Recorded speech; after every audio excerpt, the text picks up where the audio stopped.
Kakapasok lang. Breaking news mga kababayan. Chavit Singson, inaresto dahil sa kasong cyber libel? Inaresto ng Quezon City Police District, QCPD, nitong Huwebes si Luis Chavit Singson, 84, sa kanyang tahanan sa Barangay Ugong Norte, Quezon City, kaugnay ng kasong cyber libel. Ang warrant of arrest ay inilabas ng Regional Trial Court Branch 21 sa Vigan City dahil sa umano'y paglabag sa Republic Act No. 10175 o Cybercrime Prevention Act of 2012. Kasalukuyan siyang nasa kustudya ng PS12 para sa dokumentasyon at kaukulang proseso. Ayon sa QCPD, patunay ang pag-aresto sa kanilang mahigpit na pagpapatupad ng batas at mga kautusan ng hukuman. Ay mga palangga, so nagbabalik tayo, no? Dahil kanina, nung nagbablog tayo, minagshot nga ng, ng mga bangag si Manong Chavit Singson. Right? Mga kababayan, okay, kung nakikita nyo, sabi ko nga sa inyo, hindi natin alam kung ano yung kaso niya. Ang mga nakalagay lang sa headline, dating Ilocos Sur Governor Chavit Singson arestado dahil sa kasong cyber libel. Pero pansamantala itong nakalaya matapos magpiyansa ng 60K. Okay? So sa tingin nyo, ano nangyari? Ano nangyari? Okay, so dito, unang-una sa channel natin, pagkatapos natin mag-vlog, ay tumawag tayo sa kampo ni Manong Chavit Singson. So, tama talaga, okay? Tama talaga yung aking hinala, mga kababayan. Kaya sabi ko, ano ba tong headline na ito? Hindi natin alam kung sino ang nagkaso. Kasi kung titignan nyo yung mga headline, minagshot siya, at yan din talaga ang gusto ng mga bangag. You know, apahiyain. Okay mo, lahat ng headline, former Ilocos Sur, Thursday afternoon, over cyber libel case, according to police report obtained by the inquiry. Puro gano'n.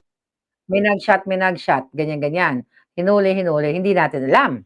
Pero ito, una sa channel natin, nalaman natin na walang ka-idea si Manong kung sino ang nagkaso sa kanya. Bigla na lang dumating yung warrant of arrest. 'Di ba? Ang warrant of arrest, nakalagay yan is People of the Philippines. Hanapin ko lang yung warrant of arrest sa akin, ha, dito. Pero hindi natin ipapakita. Ito yung,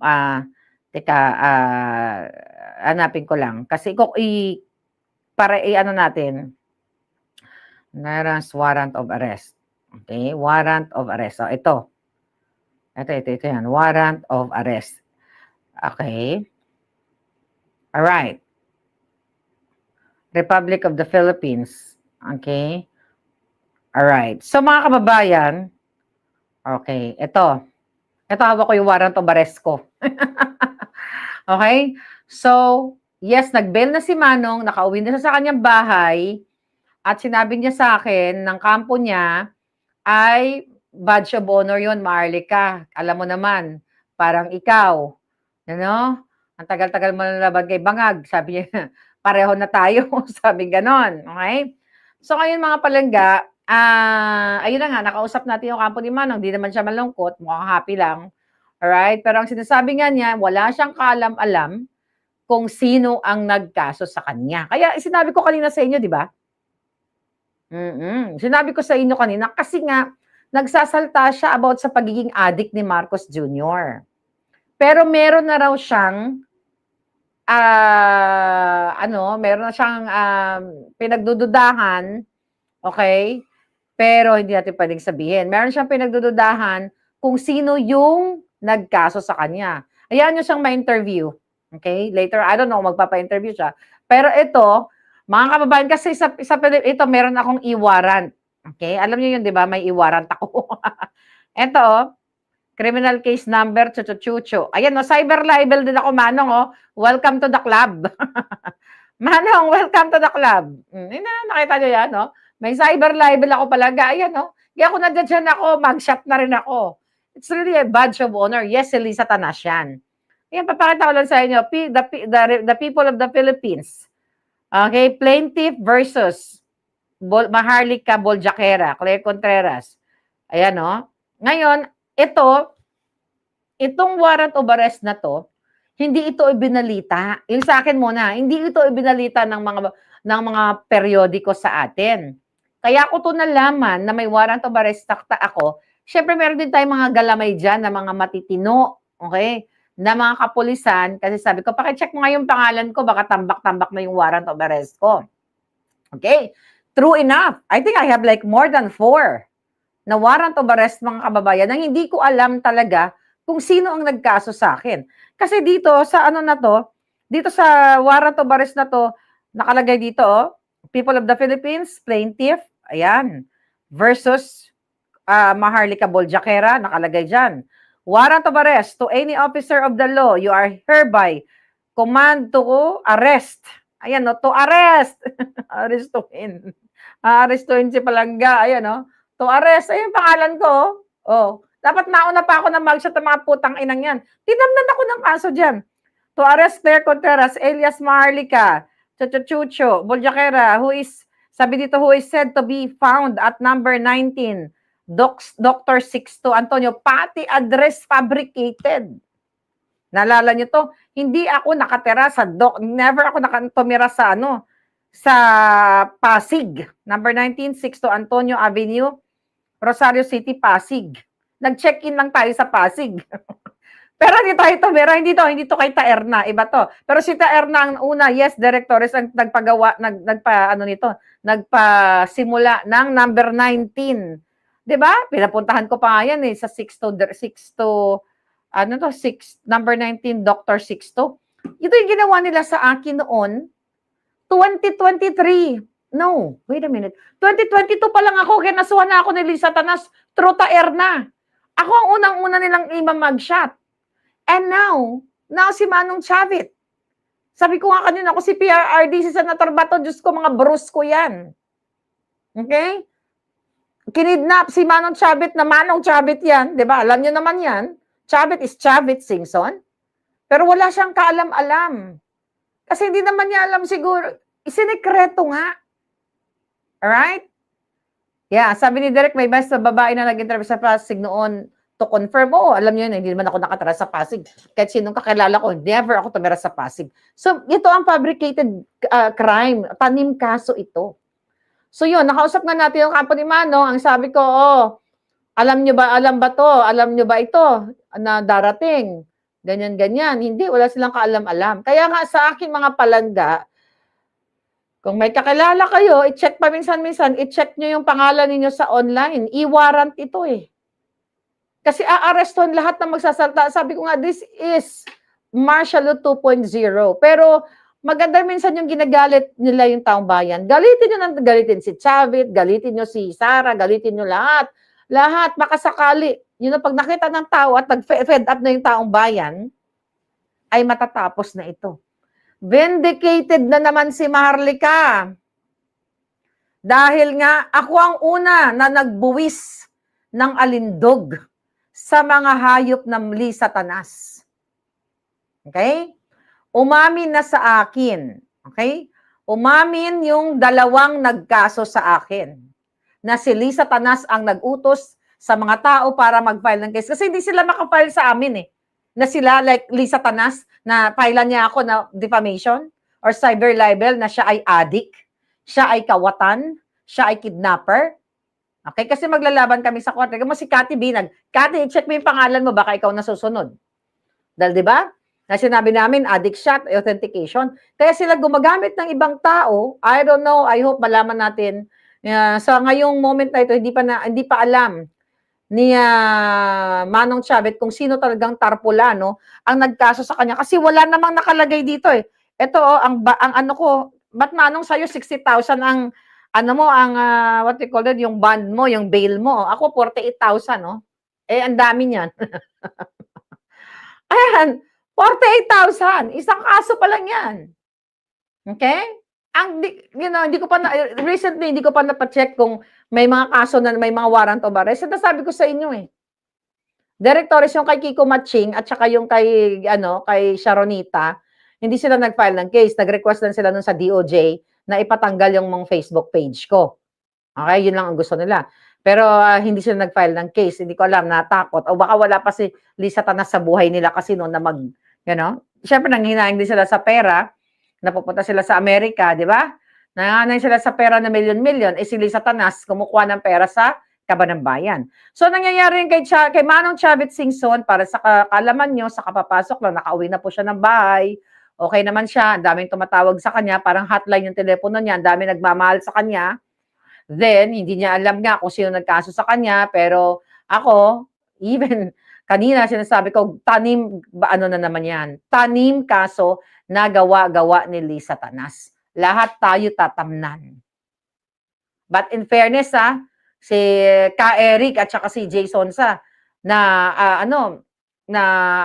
tawag dyan, na basura yung kanilang cyber libel kahapon.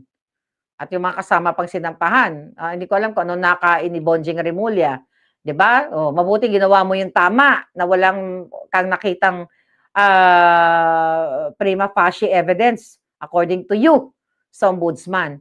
Pero ito yun, kapag ito yung kapalit. Ito yung kapalit kapag nanindigan ka. Hindi talaga nagkamali si Marlica 2022. Oy, magsalita na kayo. Kinasuhan ako. Noon, mga tao walang pakialam. Bala ka dyan, Marlica, sa buhay mo. Harapin mo mag-isa. Totoo naman, hinarap ko mag-isa. Pero kasama kayo ng mga palangga ko, di ba? Yes, martial law na talaga. Sabi ko nga, hindi ako nagkamali sa inyo. Kung si PRRD, kinidnap, Manong Chavit, na-file ng case, sino ka?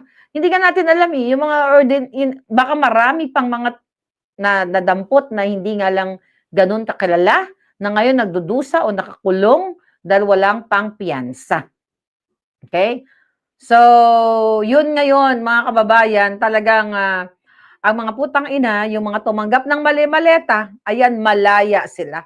Ito rin po ang gagawin nila sa 18 Marines. 18 soldiers. Hindi nila tayo tatantanan, mga kababayan. Ayan, no? Presiding judge. Ayan, no? Ito yung mga nakasulat sa akin, no? Teka, ilan ba to? Another warrant of arrest. Magkano ang ano dito? 10,000 lang. Ito yung kay Taerna, naalala to, San Fernando, Pampanga.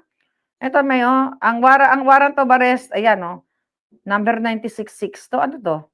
Yung address ko dito. Yung isa, tignan mo. Ito pa, nakita ko. Itong warrant of arrest ko, anong date to? Ang date nito, mga kababayan, ay, kailan to, September 11, 2024. Okay? Ang address ko pala dito, ang ginawa nilang address na pineke nila, tingnan mo, di mga sinungaling Kaya darating number 19. Yung warrant of arrest naman ni Taerna, 10,000 ang bail. Okay? Ayun 10,000. Ang ginamit naman nilang address, number 96. Nakita nyo? Ayun 10,000 ang bail. Right? Then, ang address is 96. 6 to drive. Ayan, nakita nyo? So, ganito. Di ba? Sabi ni Begawar, Madam, we must not forget also Channel 167. Basta bigla na lang na-apprehend and jailed ng police doon sa EDSA Shrine. Si Jason Sapa at marami pang ibang dissenters ni Palaka. Correct, si Nelson. Hindi ko natanong si Nelson kung ano nangyari sa kanya. Sabi ni Director Pasig, maraming motel. Oo nga. Yes, Maricel Boyser. Yeah. So ito ngayon, mga kababayan, ang tanim kaso, hindi tayo tatantanan. Kaya nga sabi ko, ito mga AFP-PNP, harap-harapan na kayong ginagago, kailan pa kayo maninindigan. Habang si Lisa Tanas ay patuloy na nagnanakaw. Habang si Lisa Tanas patuloy na naghahakot ng pera ng bayan. Habang si Bangag Jr. patuloy na nagsisingot, nag-aadik, habang nag-aadik, nangingidnap ng mga taong nagdi-dissent o nanginindigan. Habang kayo ay hirap na hirap, tignan mo, Independence Day, pinakalat na naman ni Bangag. Yung kanilang mga ASEC, USEC, ayan. Meron ditong papunta ng Amerika. Hindi ko alam, baka nagbitbit na naman ng pera ng bayan. Pinapaikot niya yung kanyang mga tauhan sa buong mundo para magbitbit ng pera ng bayan. Okay? Para pagnakawan kayo every single day. Pero ayaw nyo pa rin magising. Kaya sabi nga ng iba, I think, disturbed. Okay? Deserve ninyo. Okay, sabi ni BJ, yung dating friendship mo, okay, na nag-post agad. Isa pa yun, natakot, di ba? Syempre ganun talaga eh. Mga palangga. Talagang lahat ng nagsasalita, nagki-criticize kay Bangag, tatamnan at tatamnan nila. 'Di ba? Natutuwa sila dahil na mugshot and everything. Pero sabi naman ni Manong, he's okay at badge of honor 'yan kapag ikaw ay kritiko ng Bangag ng Marcos administration. Kaya nga sabi ko, mga kababayan, I hope matapos na itong ginagawa ng mga Bangag. I hope manindigan kayo kasi talagang lahat kayo. Kaya sabi ko sa mga polis, kailan kayo maninindigan? Pag kayo ay nakakulong na? Okay?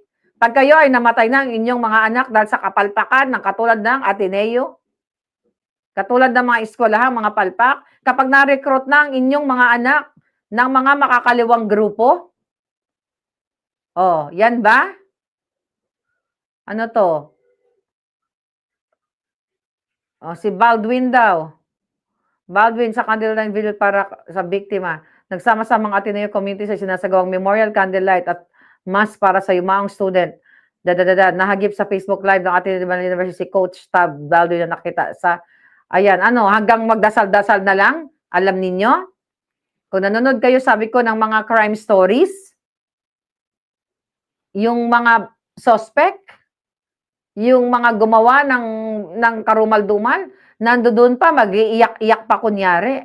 Kunyari, concern. Ganun ang mga kriminal. I'm not saying, kasi under investigation pa ito eh. Okay? I'm not saying na siya ay kriminal, siya ay gumorgor o tagtulak or whatever.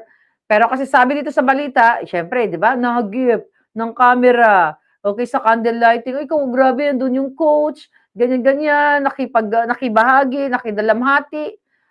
Marami sa real or true crime stories na ang mga gumorgor, ang mga, gumitgit, gumilit, mga kababayan, ay mga suspect. So, kaya dapat thorough investigation sa nangyayari ngayon sa inyong bayan habang kayo ay habang kayo ay hirap na hirap. Paulit-ulit na lang, sunod-sunod na ang mga kaso. Okay? May rumors na kinakausap daw ng mga judge sa probinsya, pinatawag sa Malacanang, ipakulong ang mga, sabi ni sino yon? Malacanang, ipakulong ang mga nagsalta laban sa gobyerno kung totoong may martial law na sa Pilipinas. Ay, Diyos ko, hindi nyo pa ba nakikita? Every single day. Martial law. Ayan, yan ang araw-araw. Panggigipit. Pinagtatakpan ng mga maleta gang. Magtataka ka na, dalawa talaga yung namatay. Tumindig na kayo, sabi ni Palangga, people power. So yan. So Manong Chavit, stay strong. Alam ko na, malakas ka. Malakas ka at pagtibayin ang lalong iyong paninindigan. Dahil sa katulad ng ginagawa nila sa impeach kay Inday Sara. Kumbaga, hindi pa nga nasisimulan ang trial, impeach na si Inday Sara. Kaya ganito ang ginagawa nila. Discredit nila si Speaker Alan Cayetano. Ginigipit. Kung kayang ipadampot si Chavit, pwede rin ipadampot si Alan Cayetano. Hindi natin alam na may kaso na sila na hindi natin na-fabricated.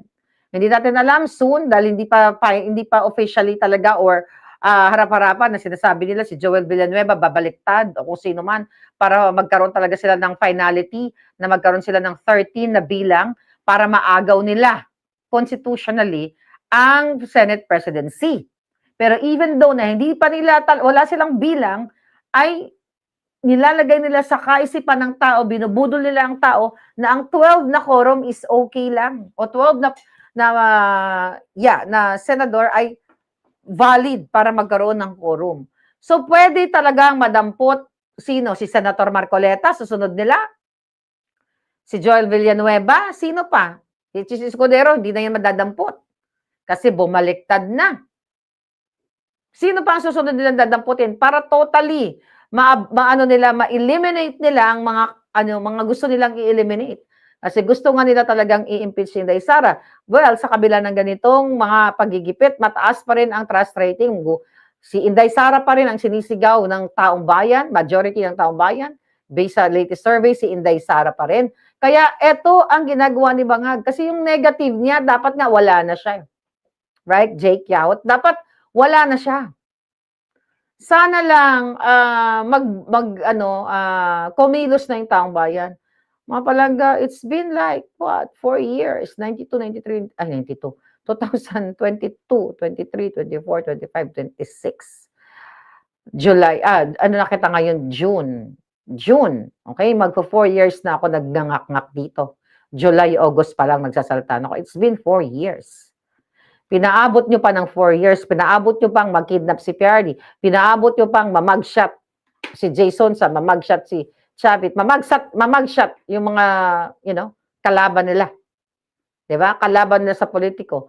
'Di ba? Gusto niyo ba mamagshot si Alan Cayetano? Gusto niyo ba mamagshot yung mga taong naninindigan sa inyo? 'Di ba? Lahat na lang ganito mga kababayan, lahat gayon gigipitin tayo. Kaya sabi ko sa inyo, oh, ito pala tingnan niyo 'to, oh, ito. Tama. Kaya pala baka dito galing kasi may sinabi pala si Manong. Tingnan natin 'to, ano sabi nito? Anong sabi ni Manong dito? Pinipigilan nila malaman katotohanan, utos ang mastermind. So, adiwanag na sila na nagnakaw, sila pa nagbibintang. Yun na nga. Pinagtatakpan nila lahat na nagtatagim sa mga mga sinuhalin No wonder. ay kasabwat. Kaya sila ayaw nila malaman katotohanan. No wonder. Dahil ilang beses na akong ginausap, ako kakasuhan daw ako, papatayin. Pinapatay pa ako ng araw eh. Kaya sa akin, patayin na ako matagal. Patayin din ako nung ako, okay lang. Basta wag lang manalo ang mga magdarakaw. Itong impeachment na ito, talagang alam naman nila na hindi sila makakuha Yan yung mga clippings. Oo. para mapahiya siya, ma-influence yung ang isip ng mga tao na Correct. may corruption siya, para masaktan siya. Yeah. Yan din ang mga ginagawa nila mga kababayan. Nasasabi ko nga, yung kay Inday Sara, pag yung mga ginagawa nila, lahat ng ito panggigipit sa atin. 'Di ba? Lahat ito. Kaya hindi nila matanggap. Kaya talagang magiging North Korea na kayo. Gusto nyo ba yon? Gusto nyo ba maging North Korea kayo? Na wala kayong magiging access sa computer, ay sa online lahat. Bibilugin kayo. Pwede mangyari ito sa inyo. Kung hindi kayo maninindigan. Itong plano ng Bangag. Pigilan kayo. Ang dali-dali lang ikat lahat ng mga wifi ninyo. Di nyo na ako maririnig.